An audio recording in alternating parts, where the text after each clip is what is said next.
Jadi kalau beli emas sama beli Bitcoin tuh kayaknya sendirian. Tapi kalau bangun pabrik, yang makan tuh sekampung. Jadi ini istilah bagi gue yang logika sederhana kenapa hilirisasi dibutuhkan lah kurang lebih gitu ya. Tapi pabrik yang mana dulu nih, Bos? Nah, ini secara umum kan. Kita kasih solusi. Bapak Ketua, ini dia nih, pengusaha iya, staf khusus Pak Bahlil iya. Wow. Bung Dana ini luar biasa loh nih. Anda pengusaha properti. Ada juga properti. Ngapain main properti? Bitcoin dong sekarang. Iya. Lihat tuh, tanah versus emas versus Bitcoin. Mana investasi terbaik di tahun 2025? Ngerasain bahwa tanah tuh luar biasa apa mungkin cuan-cuan aja? Sebenarnya cuan-cuan aja sih, karena kan tergantung sudut pandang ya sebenarnya ya. Kalau kita bicara pertumbuhan, menurut gue bener kata Mas Dery tadi kita ngobrol-ngobrol kan ya. Iya. Kita bicara soal Bitcoin, kenaikannya cukup signifikan kan kira-kira gitu ya. Kita bicara emas juga sempat naiknya cukup signifikan juga. Tapi kalau kita bicara keamanan, menurut gue tanah juga menjadi salah satu opsi investasi yang paling aman lah kira-kira gitu. Asetnya lu punya, depan mata lu, kira-kira gitu kan. Sertifikat lu pegang lah kira-kira gitu. Jadi memang ini tergantung point of view lu di mana lah kurang lebih. Kenapa gua ngundang lu nih? Bro Dana, Bapak Ketua Dana, Tum Dana. Adalah gini, lu kan lama di Pak Bahlil, BKPM-nya maksud gua, sorry. Yes. Yang dimana menjadi staf khusus Pak Bahlil. Ya, betul. Beliau saat itu menjadi kepala BKPM.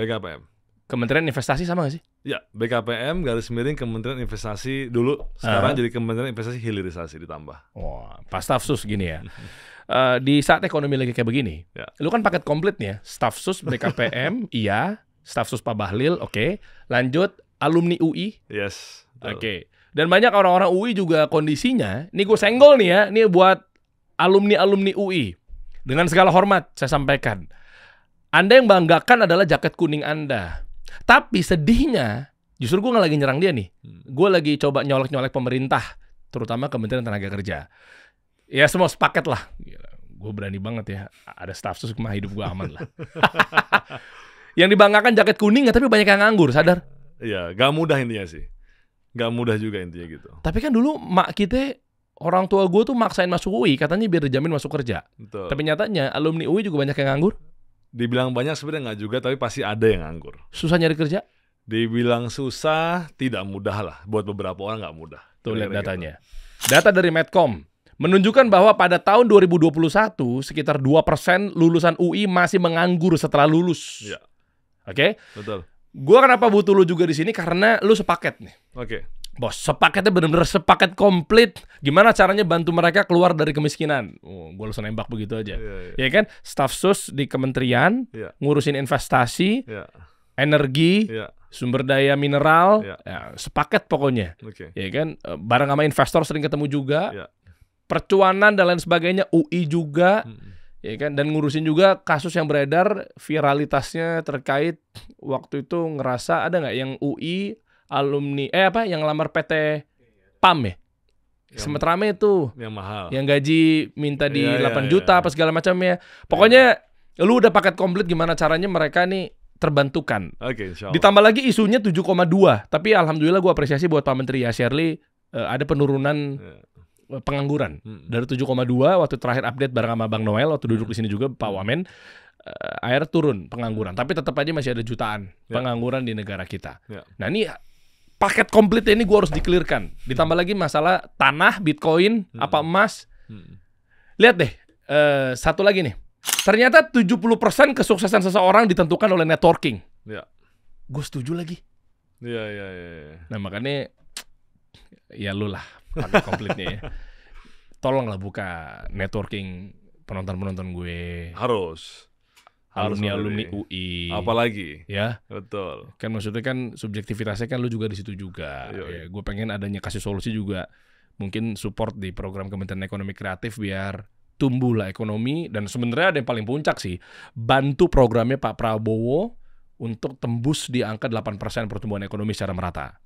Nah makanya kalau bukan kita siapa lagi nih? Gue pengen kontribusi di situ, bro. Oke. Mantap. Kita mulai dari pembahasan yang mana ya? Karena lu paketnya lengkap ya. Gue sendiri yang keder ya. Boleh apapun, kita ngobrol apa aja lah. Ya, nanti mengalir aja kita. Boleh deh. Lo mau ngobrol apa dulu? Ya, ini juga menarik nih dibahas. Apapun boleh, ayo. Hilirisasi. Oke, kita bahas hilirisasi. Kita mulai dari hilirisasi. Menarik. Hilirisasi yang ada hubungannya kalau sukses nantinya bisa membuka lapangan pekerjaan, naikin pertumbuhan ekonomi, dan ada bidangnya di lu juga. Nanti kita kupas, kita rembet satu persatu ya. Oke. Hilirisasi versus apa ya? Perbitcoinan dan lain sebagainya. Menurut gua, kalau investment itu adalah ngejar profit tapi dengan purpose yang jelas. Makanya ada istilah profit with purpose. Yang lu kejar profit tapi tidak mengganggu yang lainnya. Karena tujuannya jelas. Percuma lu ambil profit tapi merusak alam. Nikel, batu bara, ya meskipun ada renewable energinya di situ ya. Menurut lo seperti apa? Oke, ini kita bahas panjang nggak apa-apa Mas Dery. Nggak apa-apa. Jadi gua akan mulai dari istilah yang sederhana dulu nih Mas Dery. Jadi kalau beli emas sama beli Bitcoin tuh kayaknya sendirian. Tapi kalau bangun pabrik, yang makan tuh sekampung. Jadi ini istilah bagi gue yang logika sederhana kenapa hilirisasi dibutuhkan lah kurang lebih gitu ya. Tapi pabrik yang mana dulu nih bos? Nah ini secara umum kan. Nah, yang kedua, bukan berarti juga pemerintah itu hanya mementingkan hilirisasi menurut gue. Nah ini perlu diluruskan juga. Keduanya tetap penting. Kenapa? Kalau financial market kita kuat, ada namanya financial deepening namanya. Jadi financial deepening itu penguatan financial market kita. Kalau dari sisi mikronya itu bicara perusahaan. Kalau sahamnya makin kuat, likuiditasnya meningkat, berarti dia punya uang lebih banyak dong. Dia bisa gaji mungkin pegawainya lebih tinggi, dia bisa ekspansi, dia bisa buka lapangan pekerjaan baru, dia bisa buka cabang atau pabrik baru misalnya gitu ya. Itu kalau ada financial deepening di financial market. Dalam konteks yang mikro lagi, individu misalnya Mas Dery. Nah individu sendiri juga nggak salah. Misalnya orang, Bang Dana gue pengennya Bitcoin aja lah, biar gue makin cepat kaya misalnya gitu ya. Atau gue mau emas aja deh, simple, gue tinggal beli emasnya misalnya di Antam atau dimanapun misalnya gitu. Gue tunggu nilainya tambah, gue jual lagi, gue dapat spread di sana misalnya gitu. Nggak apa-apa juga. Kenapa gue bilang nggak apa-apa? Karena formula pertumbuhan ekonomi kita nggak hanya investasi kan Mas. Bahkan terbesar itu lebih, more or less lebih dari 50% adalah konsumsi. Nah ketika lu makin kaya secara individu, pasti lu juga spend makin banyak dong kira-kira gitu kan. Jadi sebenarnya nggak apa-apa juga, dua-duanya tetap menjadi perhatian pemerintah menurut gua. Nah, tapi Mas Dery, kan nggak semua orang main di sini.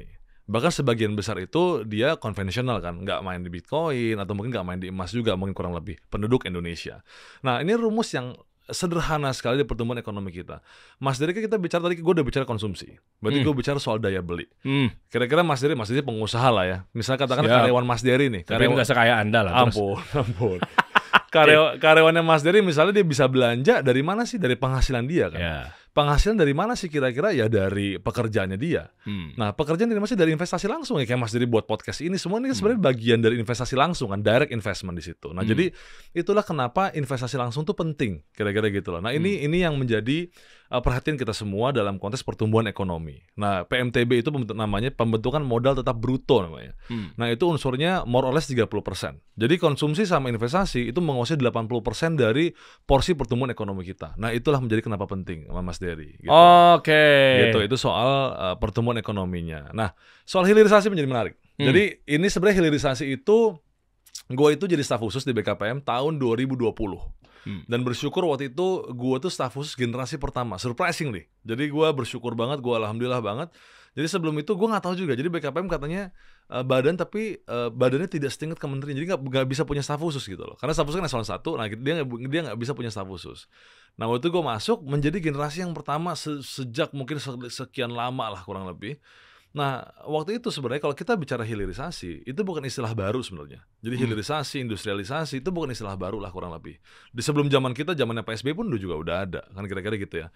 Nah, tapi waktu itu, ini logika yang sebenarnya sangat sederhana, Mas Dery. Jadi, Mas Dery tahu lah kita pernah dijajah Belanda lah ya. Dan tahu pada waktu itu VOC nyarinya apa kira-kira? Ya apa rempah kan kira-kira natural gitu ya. Resources. Yes, yang dicari sama Belanda waktu itu rempah-rempah kita. Zaman Belanda nih, kata-kata sederhananya gitu ya. Dia petik, dia taruh kapalnya dia kirim keluar. Diolah di sana, diperdagangkan di sana. Kan kira-kira gitu kan. Pada waktu itulah kurang lebih gitu. Nah, jangan sampai hari ini kita ada Mas Dery yang pintar-pintar, ada kita semua anak-anak muda Indonesia yang udah kuliah capek-capek semua. Jangan sampai gaya ekonomi kita masih sama kayak pada waktu itu. Bedanya apa? Dulu mungkin cuma dipetik. Sekarang dipetik juga iya, digali juga iya, tapi cuma taruh di kapal kirim keluar. Habis itu diolahnya di sana, diperdagangkan di sana. Bahkan lebih parah lagi sekarang, ada istilah apa? Barangnya dikirim balik ke Indonesia, kita suruh beli lagi. Kira-kira gitu kan. Oh, berupa parfum. Yes, dari anything. Paris gitu ya. Anything. Jadi padahal minyak aslinya dari sini. Anything. Oke. Jadi hilirisasi jangan hanya dibayangkan yang gede-gede. Jangan hanya bicara soal pertambangan, bicara soal nikel dan lain-lain, enggak. Kita hilirisasi itu bahkan kita ada 21 komoditas prioritas, termasuk seaweed, jadi rumput laut, termasuk ikan, termasuk garam, termasuk kelapa, termasuk karet. Itu semua kita petakan untuk zaman gue di BKPM waktu itu. Nah, jadi kita pengen mengajak teman-teman semua gini lah. Antara praktek sama ide dasarnya tolong dibedakan. Bagi gue ide dasarnya mulia sekali. Kita mau ada penciptaan nilai tambah, penciptaan lapangan kerja baru, ini kan mulia lah. Tapi prakteknya memang belum sempurna, kita perbaiki bareng-bareng. Nah, kan kira-kira gitu. Nyatanya gimana secara konkretnya? Nah, kalau mana kan mungkin gue mewakili rakyat nih, mereka merasakan nggak langsung dampaknya secara signifikan? Karena kan pemerintah pasti kan hilirisasi, janganlah kita mau tanda kutip ya dibego-begoin dalam tanda kutip loh, bikin nikel dijual keluar jadi mobil listrik, pas balik ke sini kita beli BYD ya kan, atau mungkin lithium atau apapun itulah ya, mahal. Padahal nikelnya kita jual murah. Ya, apapun itu bentuk minyak, ya kan, balik-balik jadi Hermes, jadi Louis Vuitton, parfumnya kita beli, padahal dari sini lagi gitu kan awal-awalnya gitu. Tapi yang kaya makin kaya, rakyat taunya tuh kaya yang nggak jalan, kaya loh ya. Atau yang kedua, yang ngerasain cuma masyarakat yang ekonomi atas doang gitu loh. Kayaknya begitu, karena gaung hilirisasi dari zaman debat cawapres juga hilirisasi yang dibawa kan. Nah, maksudnya apa sebenarnya sih program dari pemerintah itu sendiri gitu? Oke, jadi gini ceritanya Mas Dery. Yang berdampak langsung ke rakyat ya? Iya, oke. Jadi gue bicara dulu. Jadi kita bicara angka dulu. Oke. Sejak tahun 2020 atau kalau gue nggak salah 2021 lah, data BKPM menunjukkan bahwa realisasi investasi di luar Pulau Jawa for the first time lebih tinggi dibandingkan Pulau Jawa. Jadi memang kita sekarang hilirisasi itu ide dasarnya adalah mendekati sumbernya.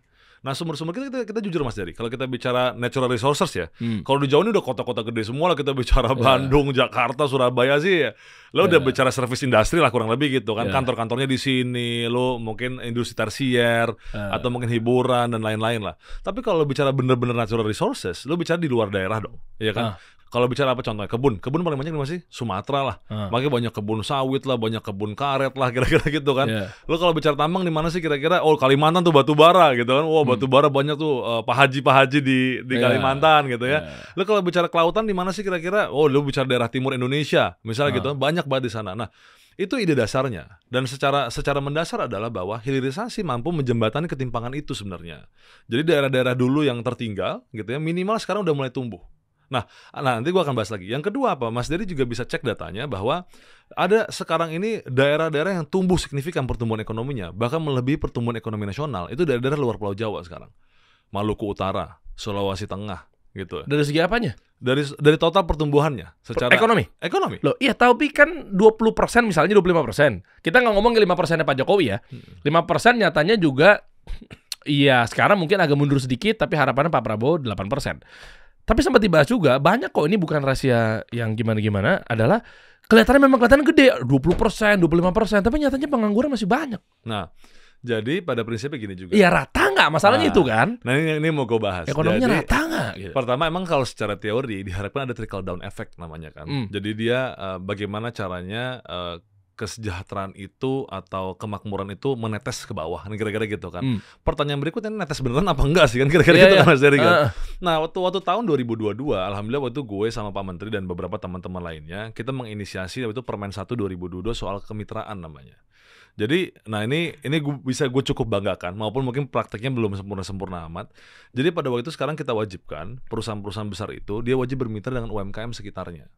Karena kalau nggak diwajibkan Mas Dery, contoh nih Mas Dery buat usaha deh, misalnya, lu cari apa misalnya partner tim kreatif, pasti yang lu logika paling gampang lu cari temen lu dong, yang bisa lu percaya, yang lu kenal ya kan.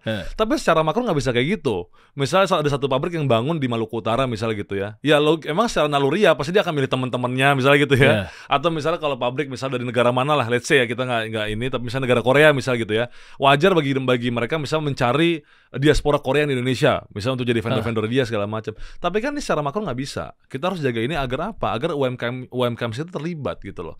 Jadi kita nggak bicara CSR. Nah, selama 4 tahun sampai 5 tahun ke belakang, alhamdulillah program kemitraan waktu di BKPM ya, itu udah kurang lebih 20 triliun rupiah waktu itu. Jadi kita kawal, kita kawal bahwa jadi BKPM itu punya kewenangan insentif fiskal, Mas Dery. Jadi kalau ada perusahaan gede biasanya bangun pabrik, dia pengen mengajukan namanya tax holiday, tax allowance gitu ya, free import duty misalnya gitu. Nah itu ada syarat-syaratnya. Nah waktu kita masuk di BKPM syaratnya kita tambah. Tambahannya apa? Kemitraan. Lo harus bermitra sama UMKM sekitar pabrik lo. Ngerepotin diri sendiri tuh. Ngerepotin dia sebenarnya, pasti. Tapi memang bagi kita adalah kalau nggak dipaksa, Mas Dery. Jadi ini gini, bagi kita nih kalau kita bicara keberpihakan, kita bicara affirmative policy misalnya, emang nggak bisa lo nggak bisa bandingin atau lo nggak bisa biarin perusahaan gede sama perusahaan kecil tumbuhnya sama-sama, ya biarin aja deh, biar mereka tumbuh dengan sendiri, nggak akan mungkin bisa bersaing. Harus dipaksa, kira-kira gitu loh.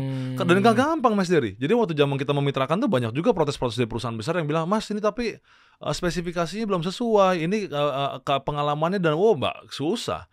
Tapi kita ngelihat kalau nggak dipaksa, ya akan gitu terus. Pasti jawabannya adalah nggak sesuai, jawabannya belum berpengalaman, karena nggak punya kesempatannya.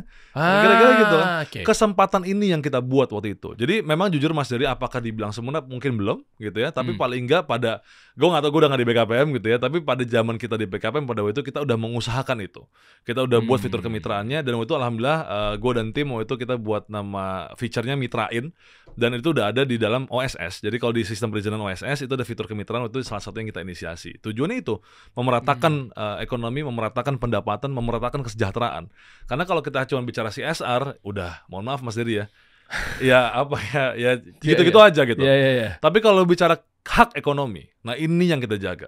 Orang-orang sana punya hak di sana, dia nggak boleh tertinggal, dia nggak boleh terbelakang, dia punya hak atas tanahnya, dia punya hak atas ekonominya, dia punya hak untuk semuanya gitu. Oke, reportnya gimana? Bener-bener tumbuh.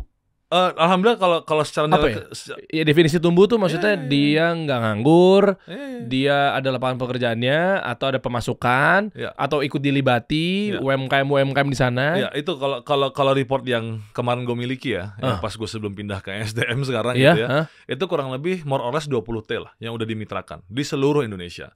20 triliun. 20 triliun itu dari APBN atau perputarannya? Enggak, dia nilai kontrak. Nilai kontraknya. Jadi total misalnya katakan ada pabrik swasta, bangun pabrik katakanlah di yang kita let's say di Sulawesi Selatan misalnya gitu ya. Dia bangun pabrik di sana.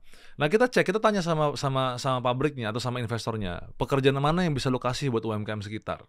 Cakep. Itu masuknya TKDN juga. Sebenarnya beda. Kalau TKDN beda. TKDN kan lo bicara komponennya kan. Lo komponen barang ini enggak. Ini vendor-vendornya. Ya kalau dia nggak mau, lu sana nggak usah bangun pabrik. Nggak, sebenarnya tetap kita kawal. Cuman dia kemungkinan, jadi ini kita jadikan syarat untuk dia mendapatkan tax incentive.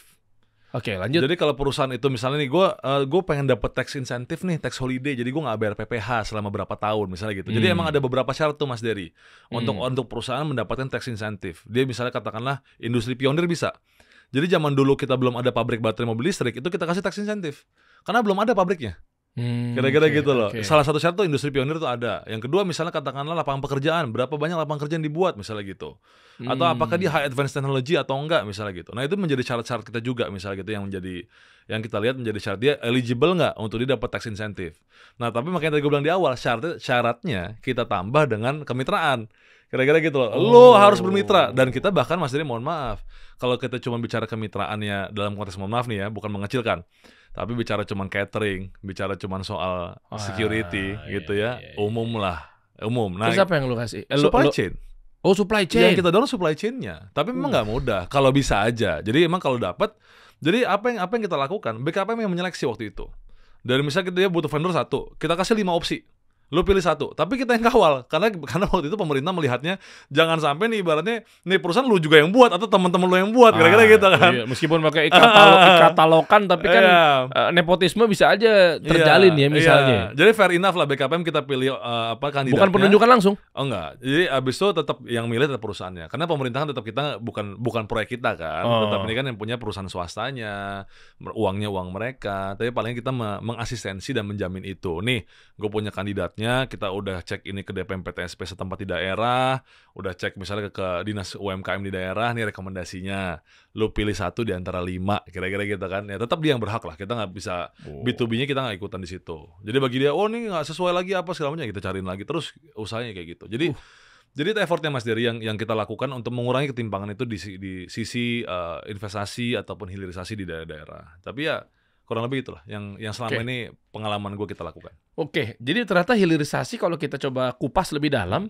ini nggak melulu tentang ya udah ya jargon semata gitu loh. Ternyata kalau bahasa bercandanya, lu kerja juga gitu ternyata ya. Ya kan selama ini kan kita kan ya mohon maaf nih, kita kan rakyat ya.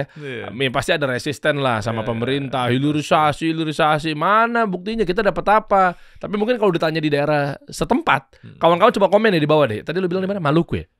Pabrik yang 20T tadi nilai? Oh enggak, 20T itu di seluruh Indonesia. Seluruh Indonesia. Tapi yang signifikan berasa dampak atau feedback dari kawan-kawan atau rakyat setempat atau UMKM yang benar-benar dapat orderan lah gitu. Tetap di beberapa daerah merata sih Mas Dery. Merata ya? Iya. Tetap kan misalnya karena kita pabrik tetap gue harus akui misalnya di Batang Jawa Tengah tuh ada. Kan di zaman kita tuh kita munculkan namanya kawasan industri terpadu Batang tuh, KIT Batang zaman itu. Itu juga cerita yang unik lagi tuh Mas Dery. Karena waktu itu ceritanya adalah karena kita, kalau Mas Dery ingat dulu ada trade war antara Cina sama Amerika waktu itu. Dan dulu negara-negara berkembang lah ya, terutama di Asia Tenggara, di Asia berlomba-lomba untuk gimana caranya. Karena pada waktu itu dampak dari trade war itu banyak pabrik dari Cina mau pindah. Karena kena tarif kayak sekarang lah, kayak sekarang gitu. Nah tapi dulu antar Cina sama Amerika doang kan. Nah dari Cina pada waktu itu banyak pabrik yang ingin pindah ke negara lain yang dia nggak kena tarif kalau ekspor ke Amerika. Waktu itu ngakalinnya gitulah. Iya. Nah, abis itu kita berlomba-lomba dong. Gue masih di BKP waktu sama Pak Menteri Bahlil kan. Oh, ini gimana caranya kita harus menggait nih pabrik-pabrik yang mau pindah dari Cina masuk ke Indonesia. Dan pada waktu itu kita harus akui kita compete dengan beberapa negara dan nggak mudah ternyata. Salah satunya Vietnam waktu itu. Dan salah satu faktor utamanya tanah Mas Dery. Kenapa? Dikuasai negara di sana. Jadi mereka bisa suka-suka mereka dalam konteksnya misalnya tanahnya dihargai berapa atau bahkan tanahnya digratiskan asal mereka masuk ke situ. Kan kita nggak gitu. Tanah kita kan ya, milik swasta, milik masyarakat kan kita udah sering dengar dong pembebasan lahan misalnya gitu ya Mas Dery ya. Jadi nggak mudah. Nah akhirnya pada waktu itu KIT Batang itu tanahnya tanah PTPN BUMN waktu itu. Terus? Nah, jadi akhirnya kan ngerasa karena BUMN bisa kita atur dong, pemerintah atur nih kira-kira, ya lo nggak usah mahal-mahal deh kira-kira gitu kan. Lo nggak usah mahal-mahal lah jualnya, kerjasama tanah negara juga, ya udah kita yang kelola bareng-bareng, tanah PTPN, pengelolanya juga BUMN, ya sifatnya sewa kira-kira gitu loh. Jadi nggak ada pembebasan lahan dan lain-lain. Nah makanya itu kita aim untuk gimana cara ngasih harga tanah yang kompetitif untuk bagi para investor, terus juga perizinan satu pintu kita bantu juga izin-izinnya. Makanya pada waktu itu kalau Mas Dery ingat ada pabrik prekursor katodanya Hyundai dan kawan-kawan masuknya ke sana. Ada KCC Glass juga di Korea juga masuknya ke Batang juga Jawa Tengah. Ini dengan bahasa sederhananya mungkin biar teman-teman juga nangkep ya dan nggak ketinggian. Berarti dengan adanya hilirisasi, gue coba tarik mundur lalu ke depan ya. Hilirisasi mengkawal para pabrikasi atau mungkin konglomerasi dan lain sebagainya itu buka usaha di sana dengan syarat-syarat tertentu yang lu jagain sama Pak Menteri Bahlil saat itu. Habis itu dipastikan untuk adanya terbukanya lapangan pekerjaan. Pasti. Sama UMKM tadi. Betul. Jadi, jadi kalau lapangan pekerjaan tapi tantangannya gini Mas Dery. Jadi ini secara teori gitu ya. Secara teori memang kan ada kita kenaikan yang dulu kita misalnya katakanlah industri menengah dasar ya, yang sifatnya dulu mungkin garment, ya kan sepatu gitu, yang very labor intensive industri lah kira-kira gitu ya. Nah memang hilirisasi ini sifatnya adalah lebih kepada capital sama teknologi intensive industri. Apalagi sekarang memang udah masuk ke era yang teknologi tinggi kan Mas. Jadi tahu lah pabrik-pabrik sekarang udah nggak ada orang ya misalnya gitu kan di luar-luar kan. Di Cina, di Amerika yang udah semuanya mesin otomasi. Jadi tantangannya memang makin besar nih sekarang. Bahwa pabrik-pabrik ini dibuka memang dia tidak memproduksi sepatu lagi sekarang. Yang diproduksi misalnya tadi kan baterai mobil listrik, prekursor lah, katoda lah. Kira-kira gitu yang memang high advanced technology. Nah, ini yang menjadi tantangan buat kita semuanya. Nah, tapi memang ini lebih kepada yang di sisinya pertambangan, migas itu yang lebih ke sana. Nah, sebenarnya kan tadi yang gue bilang Mas Dery, enggak juga. Kita mau hilirkan juga produk-produk perikanan, produk-produk pertanian atau kayak kelapa, karet. Nah, ini yang kita harapkan multiplier efeknya akan lebih besar di masyarakat. Kira-kira gitu loh Mas Dery. Jadi kan Mas Dery inget gak dulu analogi yang katanya misalnya gini, Indonesia kan negara kelautan. Iya. Tapi lobster impor dari Thailand gitu kan. Nah, ini kan sebenarnya kan yang makanya challenge kita tuh itu. Jadi kita nggak mau bahwa apapun produk kita itu cuman kita ambil, kita gali, mungkin kita ambil dari laut, kirim keluar, diolah di sana, makan rumput lautnya produknya Thailand, kira-kira gitu kan Mas Dery kan. Intinya itu yang kita nggak mau. Nah, ini sekarang kita dorong terus. Nah, ini menurut gue masuk di Mas Dery. Maksudnya adalah karena Mas Dery kan aktivis di UMKM juga kan kira-kira. Siap. Ini ranahnya Mas Dery lah menurut gua bahwa hilirisasi itu harus dikebumikan. Gitu loh. Jadi jangan dianggap hilirisasi itu hanya yang berat-berat, hanya yang soal tambang, hanya soal mobil, hanya soal apa lagi tadi ya kebun-kebun mungkin gitu ya. Tapi kan kita lihat juga maksudnya yang paling mudah, paling gampang apa sih yang tapi ini udah ada lah ya. Ya keripik singkong misalnya gitu kan. Itu juga sebenarnya produk hilirisasi tanpa disadari maksud gue. Ya kan lu dari singkong yang misalnya harga 2.000, 3.000 atau 5.000, lu berubah jadi keripik singkong lu bungkus ya jadi harga 10-15 ribu kan. Itu sebenarnya udah hilirisasi kan. Jadi maksud gue adalah apa? Kita mau ngajak para pengusaha kita, lu jangan lagi jadi pengusaha individualistis. Lu harus jadi seorang industrialis kira-kira gitu kan. Dulu yang lu cuma usaha sendirian, gimana caranya lu sekarang lu jadi buka lapangan kerja, lu buka industri. Dulu misalnya katakanlah apa, atau kita buka rantai pasoknya. Yang dulu cuma rumah ayam potong misalnya, lu sekarang juga buka jadi ayam goreng, lu jadi nugget segala macem. Kita pengen dorong ke sana. Jadi pemerintah tuh yang kita pengen buat adalah ekosistemnya yang kita mau dorong. Gimana caranya para pedagang kita ini harus lebih kreatif, harus lebih inovatif agar apa membuka lapangan pekerjaan baru. Kan bisa dibayangin dong rantai pasoknya dong Mas Dery. Tadi kita bicara ayam potong, dari ayam potong berubah jadi ada restoran ayam goreng misalnya gitu kan. Ada lagi misalnya dia buka pabrikan nugget misalnya gitu kan, atau apa lagi, makin banyak. Jadi sederhana aja gitu. Jadi rantai pasok ini yang kita mau buka, penciptaan nilai tambah ini yang kita kejar. Gitu. Dan buat para pengusahanya gimana kalau ngomonginnya hulu ke hilir? Kan banyak yang teriak juga ketika gue nggak tahu ya isunya apakah pemerintah diam-diam cetak uang. Udah pinggir jurang nih. Tiba-tiba beras naik. Iya, beras kan sempat harganya naik, bener? Lu sadar gak sih? Gua belum cek. Iya, meskipun surplus ya. Tapi kan naik, kan akhirnya kan banyak juga ya influencer ekonom ini kan akhirnya coba nelaan jangan-jangan nih cetak duit nih, inflasi nih. Kan keukurnya begitu ujung-ujungnya. Ya kan, kok bisa-bisa tiba-tiba bahan baku naik gitu. Misalnya, gua nggak tahu kalau sekarang update-nya ya. Ini yang isu-isu beberapa tuh kan. Tuh, kok bisa harga beras naik terus saat stoknya berlimpah? Ngerti nggak maksudnya? Ini kan narasi bahwa Detik Finance ya. Narasinya bahwa katanya surplus, kok naik? Meskipun udah dijawab ya kemarin ya sama Wamen ya. Nah, ya kan sama Bang Wamen udah ngejawab juga mengenai ya isu inilah. Silakan teman-teman nonton aja ya. Sama Mas Wamen udah dikupas habis tuh. Wamentan. Nah, artinya hilirisasi atau mungkin hulu ke hilir tadi kan lu sempat senggol mengenai ayam potong jadi fried chicken gitu kan dan lain sebagainya. Tapi nggak sedikit juga sih yang ngerasa bahwa UMKM atau pengusaha kita yang terutama mungkin yang kena ya bahan bakunya apa-apa serba mahal. Nah, maksud gue apakah efek pemerintah genjot hilirisasi bisa dibilang mungkin agak sedikit kena mahalnya dulu nih? Ada hubungan nggak sih, korelasinya nggak sih? Nah, jadi sebenarnya gini lah.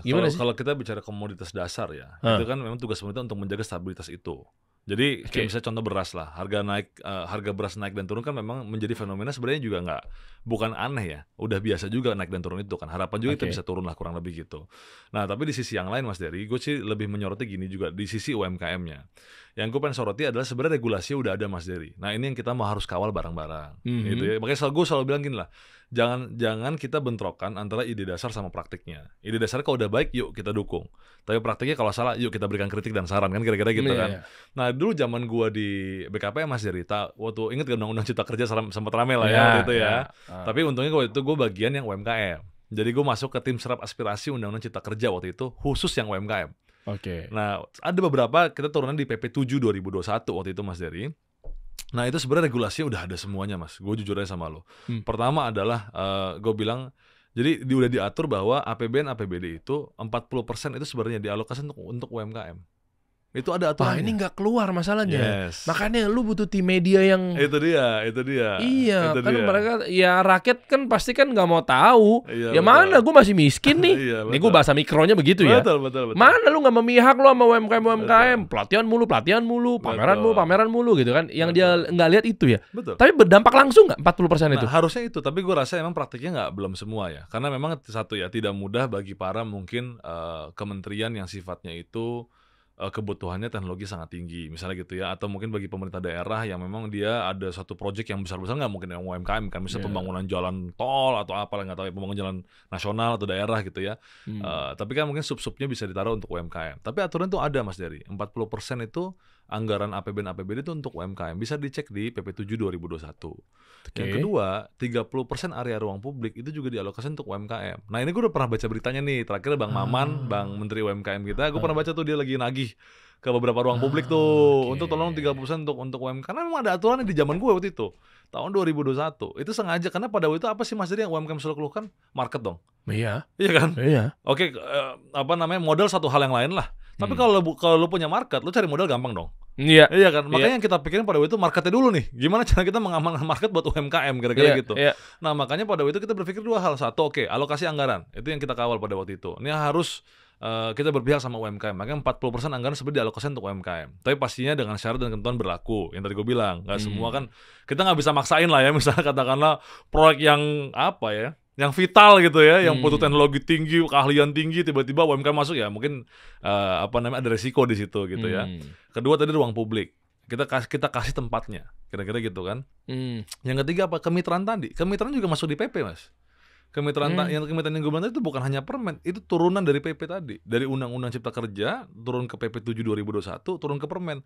Itu kita jamin juga kemitraan itu. Nah, keempat apa sih perizinannya kan? Nah, perizinan juga berubah nih Mas pada waktu itu. Maupun sekarang sebenarnya mungkin belum sempurna, tapi gue rasa harusnya udah jauh lebih baik.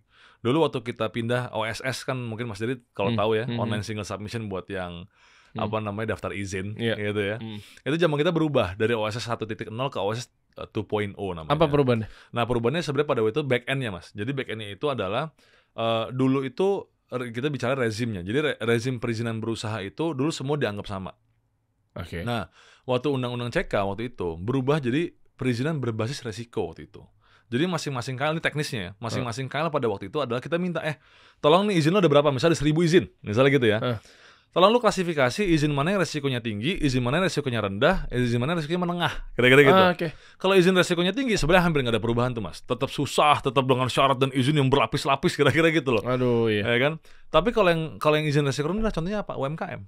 UMKM itu kita taruh di izin resiko rendah. Jadi pada waktu itu harusnya bismillah nih gue harus masih yakin padahal waktu itu kita ngetes terus kan di teman-teman UMKM waktu itu ya. Coba lu yang belum punya izin coba lu masuk OSS. Lo coba daftar dulu semuanya, izin perorangan terutama. Ibu-ibu. Akhirnya gue coba-coba sejam keluar Mas Dedi. Oh langsung ya? Langsung keluar, online sekarang. Dan bagi gue kan kita sama-sama mungkin, gue gak tahu Mas Dedi, generasi gak jauh lah ya. Gue juga masih ngerasain yang namanya dulu apply izin tuh datang ke kelurahan, manual, segala macam ya dong. Gue masih ngerasain lah. Jadi bagaimanapun menurut gue secara digitalisasi perizinan, menurut gue udah ada kemajuan. Dibanding zaman gue dulu pertama kali tahun 2010 gue baru bangun usaha segala macam ya. Jauh lah, tetap sekarang udah online. Jadi kita bedakan tuh waktu itu. Jadi perizinannya sekarang untuk yang UMKM terutama izin usaha perseorangan itu udah jauh lebih mudah. Dia tinggal masuk ke OSS, dia daftar sendiri usahanya, insya Allah izinnya langsung keluar dalam waktu 1 jam. Mudah-mudahan. Oke. Gitu loh. Itu semuanya permodalan ya, KUR lah yang kita ketahui bersama ya. KUR juga KUR itu jangan dianggap bahwa gini. Dulu waktu gue pengusaha nih ceritanya, ngelihat bank tuh takut gue.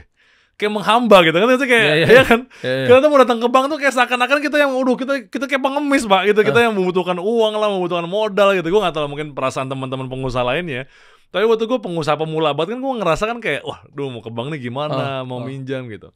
Tapi pas gue masuk pemerintah ternyata ya kebalik juga. Karena bank itu punya threshold itu minimal. Dia tuh 20% harus jadi total credit lending kita itu 20% tuh harus dikasih ke UMKM. Harus malah ya? Harus sebenarnya. Dan pada waktu itu zaman gue belum nyampe. Jadi makanya kalau KUR ya mohon maaf nih Mas Dery, kenapa dulu KUR di beberapa bank tuh malah jor-joran ayo ambil KUR segala macam. Karena mereka ditarget juga.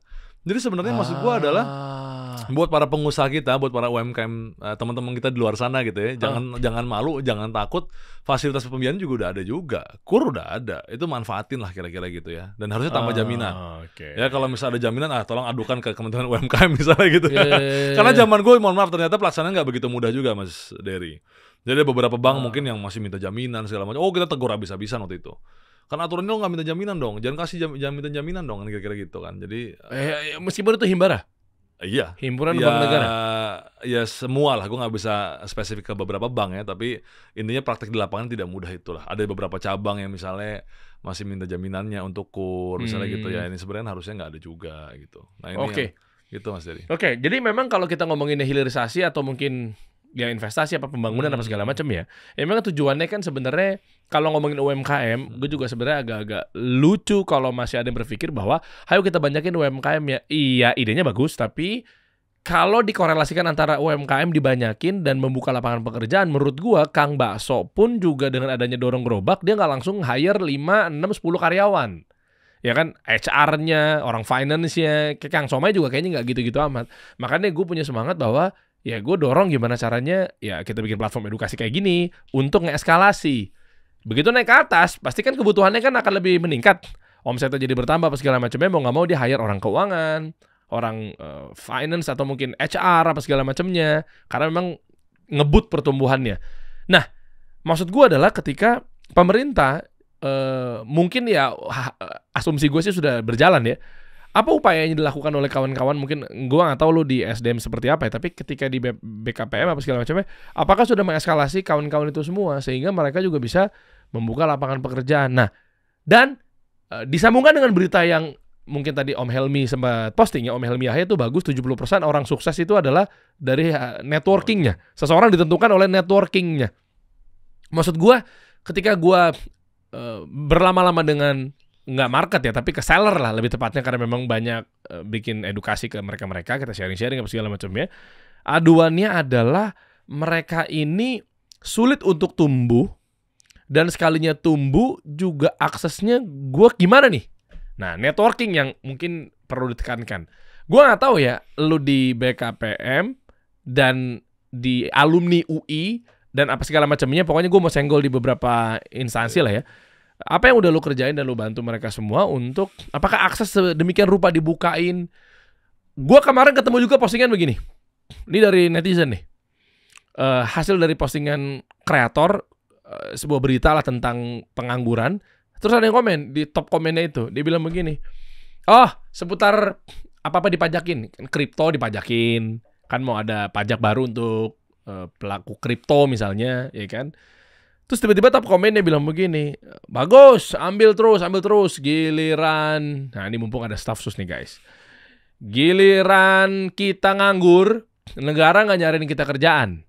Begitu kita dapat kerjaan, diambil lah tuh pajaknya. Nah, ini kan biasanya yang beredar begitu. Gua nggak bilang bahwa negara udah pasti nggak nyariin kerjaan. Akhir tadi clear ya, kita tahu bersama ya bahwa dengan lu coba bantu kawal pabrik mau berdiri dengan syarat lu harus bermitra ini, bermitra itu, menurut gue itu adalah bagian upaya dari negara untuk nyari kerjaan. Ya dong, dengan lu mitra, lu ada tambahan atau mungkin kerjaan atau mungkin usaha, dengan lu dapat bermitra juga, bisa juga lu juga jadinya menjadi karyawan di sebuah perusahaan tersebut apa segala macamnya. Nah, maksud gue adalah kesimpulannya ketika negara hadir, kayaknya masih banyak yang belum tahu deh bro. Peran negara ini benar-benar ngebuka lapangan pekerjaan dan sebuka networkingnya seperti apa. Mohon maaf nih, lu juga pasti aktif di organisasi. Ada yang ngomong, ketika HIPMI ternyata ujung-ujungnya yang kaya dia doang karena orang tuanya kaya. Terus apa dampaknya yang buat bawahnya? Isinya mungkin ada yang ngomong glorifikasi aja postingan lu coba ke bawah nggak nih misalnya. Atau mungkin organisasi yang lainnya. Ujung-ujungnya yang kaya di situ-situ aja, tapi nyampe bawah nggak? Nah, itu mungkin itu dulu deh. Nah, ini gue agak tajam, mohon maaf ya. Okay. Biar gue konkret nih, mumpung ada staff sus kan kita hajar aja bareng-bareng. Iya dong. Iya maksud gue biar mereka juga dibuka akses, nggak masalahnya itu. Kalian akses katanya kalian doang gitu loh. Betul. Yang dapat akses di situ-situ lagi lingkarannya. Oke, jadi menurut gue pertama itu aspirasi dari teman-teman kita atau masyarakat kita yang kita harus dengarkan. Jadi jadi orang pemerintah tuh harus tebal kuping tapi juga buka kupingnya. Jangan tebal doang tapi ditutup kan kira-kira gitu. Kita harus dengar orang ngomong gitu ya. Dan bagi gue juga satu aduan juga yang sesuatu yang wajar lah Mas Dery ya. Tapi kalau misalnya dibilang tadi apakah pemerintah nggak ngapain, ya pasti nggak juga lah. Kita mungkin semua kementerian udah kerja keras untuk itu. Zaman kita di BKPM tadi yang udah gue ceritain kan, soal kemitraan kita lihat, lapangan pekerjaannya berapa sih yang lo buka, itu semua kita lihat kan kira-kira gitu kan. Berapa pengusaha, berapa orang lokalnya. Contoh apa misalnya Mas Dery? Freeport itu sekarang udah punya direksi dari Papua. Serius nih? Iya beneran. Anda yang mancing dulu masalah Freeport ya. Iya. Raja Ampat juga kayaknya kita bahas boleh tuh. Boleh. Jadi, kan ada menteri Anda juga kan ramai kemarin kan. Betul. Oh, jadi direkturnya bener-bener direksinya. Direksi apa dirut nih? Direksi bukan. Kalau dirut kan Antoni Wenas. Direksinya. Direksinya ada orang Papuanya. Ada Papua. Cakep. Jadi maksud gua adalah hal-hal kecil seperti itu kan juga ini kita bicara keberpihakan kan. Jadi ini juga kita harus perhatikan ada nggak orang lokalnya di situ, top levelnya gimana kan kira-kira gitu ya. Gitu jadi dong. itu yang kita perhatikan. Jadi tidak hanya kita bicara soal kuantitas, tapi kita juga bicara soal kualitas. Nah, jadi kualitas maksudnya tadi ada nggak top levelnya orang kita misalnya gitu ya. Itu harus ada, apalagi daerah kita yang di luar Pulau Jawa. Ini agak sensitif soalnya kan. Jangan nanti daerah sana merasa bahwa gue cuma diambil aja, daerah gue cuma dieksploit aja segala macam, bahkan orang gue aja nggak ada perwakilannya di situ kan kira-kira gitu kan. Atau nggak lebih parahnya lagi, tanpa mengecilkan teman-teman semua, justru ini gue lagi belain lu nih, kayak ujung-ujung formalitas masalah orang kita yang kerja, mau TKDN, mau apapun itu bentuknya cuma dijadiin security. Nanti ada pembenaran kan kita bukan perusahaan di sini kan, tapi kan tuh buktinya security-nya orang-orang sekitar. Maksud gue gitu melulu gitu loh dari tahun 1903 gitu. Kan sampai sekarang kan dikasihnya yang porsi-porsi yang oke lah, top level lah. Itu dia. Jadi makanya itu yang kita lihat lah ya. Misal contoh apalagi misalnya dulu Vale Indonesia misalnya gitu ya, PT Vale Indonesia itu dia nikel kan ya basisnya. Itu sebenarnya kan dulu kan juga kita terus ambil saham lebih besar. Tujuannya juga apa sih? Kepemilikan. Yang kedua apa ya, orang-orang kita juga untuk masuk ke sana. Freeport berapa kita? Freeport sekarang udah 51 kan kita. 51 ya? Iya. Jadi mayoritas ya? Udah jadi punya kita. Freeport sebenarnya udah bisa dibilang bahwa Freeport Indonesia itu milik Indonesia sekarang. Karena kita mayoritas. Dan kita sekarang lagi nego untuk 61% kan. Kita mau nambah lagi. Gitu. Freeport seru lagi. Menurut gue tuh satu perusahaan yang memang cukup mempunyai kapasitas yang sangat-sangat besar ya menurut gue gitu loh. Dan bisa dibayangkan Mas Dery, kenapa hilirisasi menjadi penting. Tahu nggak Mas Dery Freeport dari tahun berapa misalnya? Gue nggak hafal lah ya. 67 67 ya? Tahu nggak dia bangun pabrik tahun berapa kira-kira? Tahun berapa? Ya 3 tahun yang lalu lah. Ini sekarang lagi bangun di Gresik. Hah emang ya? Iya. Jadi sekarang Freeport juga sudah melakukan hilirisasi di Gresik. Berapa karyawan? Besar sekali. Karyawannya gue agak lupa, tapi besar sekali di situ. Buka lapangan pekerjaan? Dia buka jauh. Pasti ya. Okay. Dia itu bahasa teknisnya dia pabrik dengan satu single line terpanjang di dunia. Freeport di Gresik. Jadi besar sekali. Tapi poin gue adalah apa? Nah, semangat hilirisasi ini teman-teman semuanya, kalau nggak kita dorong bareng-bareng, orang nggak akan buat. Kita ini udah terbiasa sekali lagi ngambil barang-barang mentah kita, dikirim keluar, diolah di luar, dijadiin di sana, dikirim balik ke sini. Udah kebiasaan. Kalau nggak dipaksa, nggak dibuka.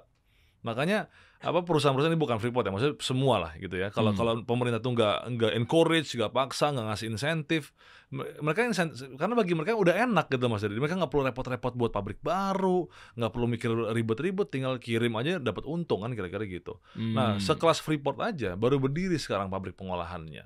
Kan kira-kira gitu smelternya di Gresik itu. Dengan semua turunan-turunannya yang luar biasa top lah. Saya akui sudah lihat, keren banget lah Freeport di sana. Jadi semangatnya kita terus mendorong ke sana lah gitu Mas Dery ya. Jadi kalau kita juga bicara soal lapangan kerja gitu.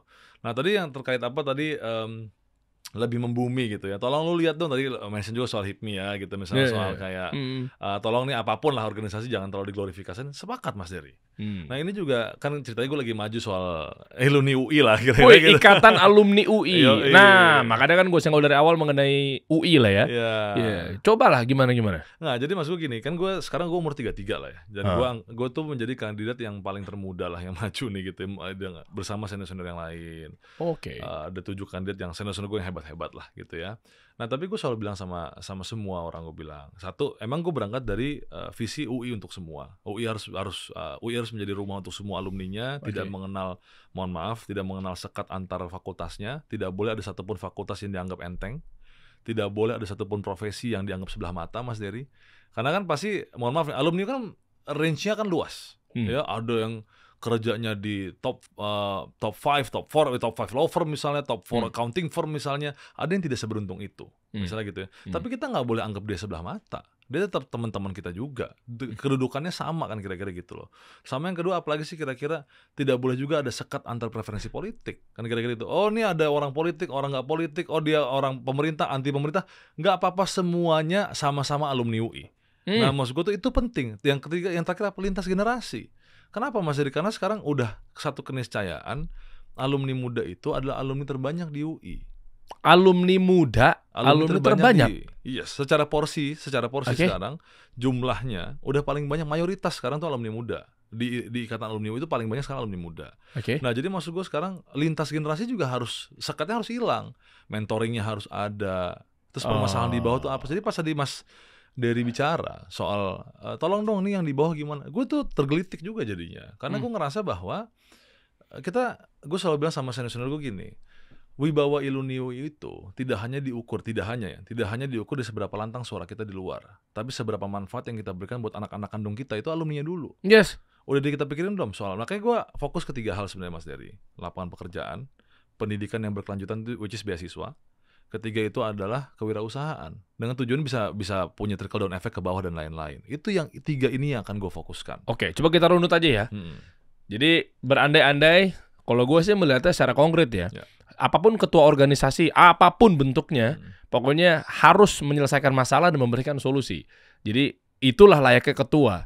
Jadi bisa dibawa nggak nih kapalnya nih? Kan simpelnya begitu kan. Nah, coba kita buktikan. Apakah beliau layak menjadi ketua Ikatan Alumni Universitas Indonesia periode 2025-2028?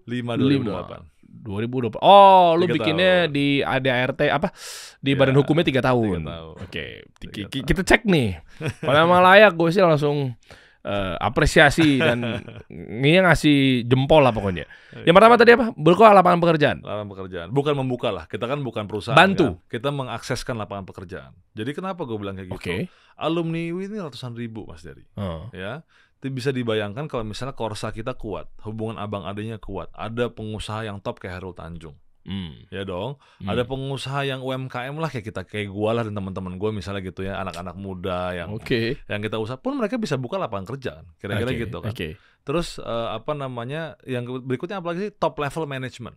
Banyak kan alumni UI yang dia top level di perusahaan apa, di BUMN, swasta, top level semuanya. Nah, gue bisa bayangkan sebenarnya kalau kita punya semangat yang sama untuk kita bantu ini, misalnya, Bang, tolong yuk kita bantu dulu adik-adik kita. Ini masih belum, ini ada yang mau magang susah, ini ada yang masih nyari kerjaan. Yuk dibantu dulu Bang, kita buka dulu kesempatannya. Soal kualitas gue rasa harusnya nggak ada masalah dong kalau alumni UI kan, kira-kira gitu kan.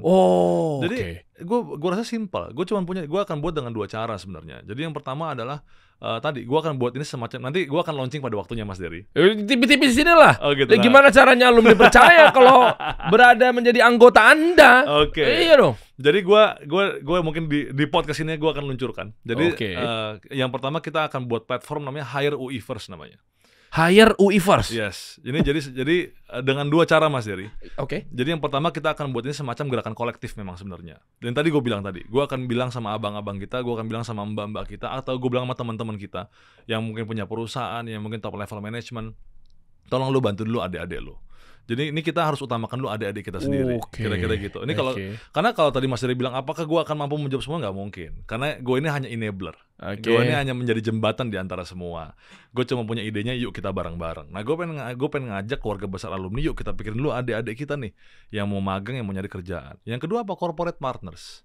Corporate partners ini kan sebenarnya gini, kalau lowongan mungkin lu kunci, mungkin nggak bisa juga, kira-kira gitu ya. Misalnya lowongannya hanya untuk UI, ya bisa juga sih, cuman mungkin tetap kesannya nggak bagus juga gitu ya, kira-kira Mas Dery ya. Tapi mungkin kalau ada 5 boleh doang kunci 2, boleh lah ya kira-kira gitu kan. Nah, corporate partners ini dalam bayangan paling nggak magang, minimal katakanlah lu kan punya misalnya kuota magang setahun 50 deh, lu tolong kunci dong buat gue 20, misalnya gitu ya. Nah, menurut gue ini visible. Dan bahkan Mas Dery, gue per hari ini aja, gue udah mulai komunikasi dengan beberapa perusahaan. Oh, udah colongan nih? Udah dong. Karena bagi gue punya prinsip gini, gue pengen berbuat sebelum menjabat. Maksudnya apa? Karena bagi gue gini, ini bukan soal kita kampanye untuk menang, tapi kan gini. Gue rasa kita sepakat Mas Dery, apapun itu menang dan kalah urusan Tuhan, bener apa? Oh ya, betul. Iya dong. Betul. Tapi apa yang kita wajib lakukan? Ikhtiar yang maksimal. Ya. Nah, ikhtiar yang maksimal itu apa sih? Menunjukkan kepantasan kita. Kan kira-kira gitu kan. Apa sih, lu beneran gak sih terus mau berbuat apa enggak sih, kira-kira gitu kan. Nah, ini yang mau gue tunjukkan sama publik UI. Bahwa gue maju nih bukan soal menang kalah. Bagi gue yang paling penting adalah gue menunjukkan yang terbaik nih. Gue pengen ngasih yang terbaik kepada publik UI, ini program-program gue, kira-kira gitu ya. Nah, makanya gue selalu ke tim gue tuh selalu ngomong, gue gak mau kampanye bahasa gue. Tapi gue mau simulasi program. bahasa gue. Waduh.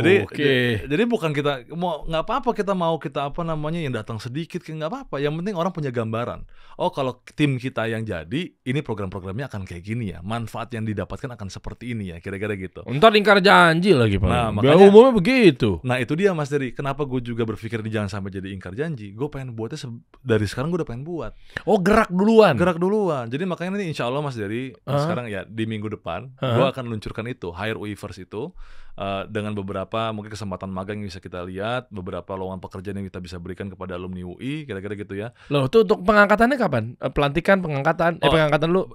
Pengurus. Iya, pengurus. Umum, pemilihan itu 23 Agustus rencananya. Pemilihan 23 Agustus, tapi minggu depan masih di bulan Juli.